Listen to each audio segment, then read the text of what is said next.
conviée sur le plateau des enfants de la télé, Jennifer a pu visualiser les images de son portrait diffusé lors du premier prime de la Star Academy.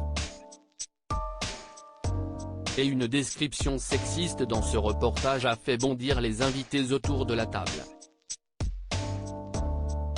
Si est-il un temps que les moins de 20 ans ne peuvent pas connaître? Ou alors seulement via des images d'archives qui pourraient donner un coup de vieux ou toujours sémillant Nikos Aliagas. Le 20 octobre 2001, TF1 donne le coup d'envoi de la première saison de la Star Academy sans vraiment savoir où elle mettait les pieds. Pour présenter ce télécrochet façon Fame, Alexia Laroche-Joubert et ses équipes misent sur un jeune animateur, qui a tout approuvé, et de parfaits inconnus pour le début d'une longue aventure humaine et musicale. À l'époque, les 50 candidats retenus après les étapes de casting sont départagés par les votes du public pour pouvoir intégrer le château de Damary-Lélis.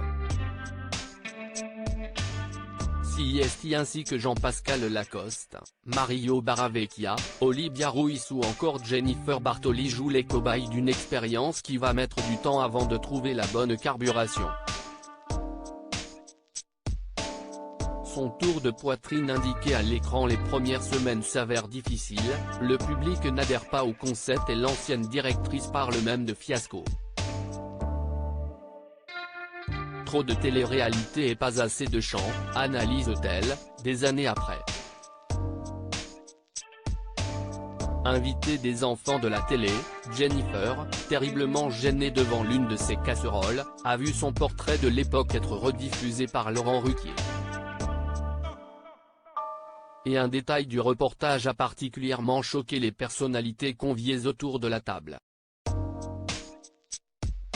Sa taille, son poids, et surtout ses mensurations sont indiquées à côté de son prénom. Ils avaient écrit ça, peut-on entendre dans l'assistance au sujet de ce détail misogyne qui n'aurait plus sa place aujourd'hui. Pas le meilleur souvenir de la star assez pour la lauréate, qui a toujours eu du mal à assumer cette étiquette de Lolita un brin naïve.